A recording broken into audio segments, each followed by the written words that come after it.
tepatnya adalah rumah lurah setempat yang menjadi sasaran dari sekelompok oknum. Situasi di Desa Gunung Agung, Lampung Tengah pada Sabtu 17 Mei 2025 lalu mencekam.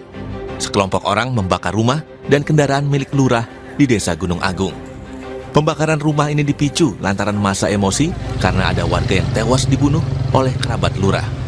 Polisi sudah menangkap satu orang pelaku yang merupakan sepupu dari Lurah Gunung Agung. Motif pelaku membunuh korban diduga karena tidak terima korban memposting di media sosial soal kasus dugaan penyelewengan beras bansos yang diduga dilakukan oknum Lurah Gunung Agung, kerabat dekat pelaku. Pasca dari adanya kejadian perkelahian yang mengakibatkan meninggal dunia yang terjadi pagi tadi, ini tepatnya adalah rumah lurah setempat yang menjadi sasaran dari sekelompok oknum. Untuk tersangka pembunuhan itu sudah satu orang kita amankan, saat ini masih dalam proses pemeriksaan. Alhamdulillah saksi-saksi sudah kita himpun dan barang bukti juga sudah kita kumpulkan. Situasi di Desa Gunung Agung kini telah kondusif. Untuk mengantisipasi hal serupa, polisi mengimbau masyarakat untuk tetap menahan diri dan menyerahkan proses penegakan hukum kepada polisi.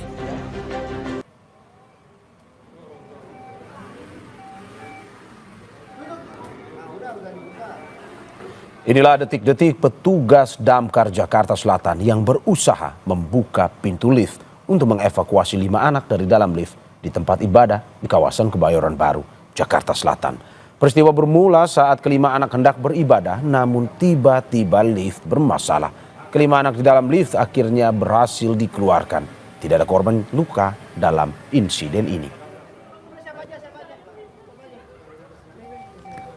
Memang kondisinya pada saat itu pelapor menelpon Sub-CC dengan kondisi yang cukup panik. Dia menyatakan bahwa korban sudah kesulitan bernapas. Nah, dengan begitu kita langsung segera merapat menuju ke TKP. Ternyata pihak gereja sudah melakukan sebuah upaya membuka pintu lift secara paksa. Namun masih karena peralatan terbatas, yang sudah dibuka sama dia hanya baru lebar 10 cm. Nah, kami dan tim mengambil tindakan cepat menggunakan spreader dan hooligan tool untuk membuka pintu lift secara paksa. Nah, setelah itu barulah kita lakukan upaya penyelamatan dan mengeluarkan 5 orang anak yang terjebak di dalam lift.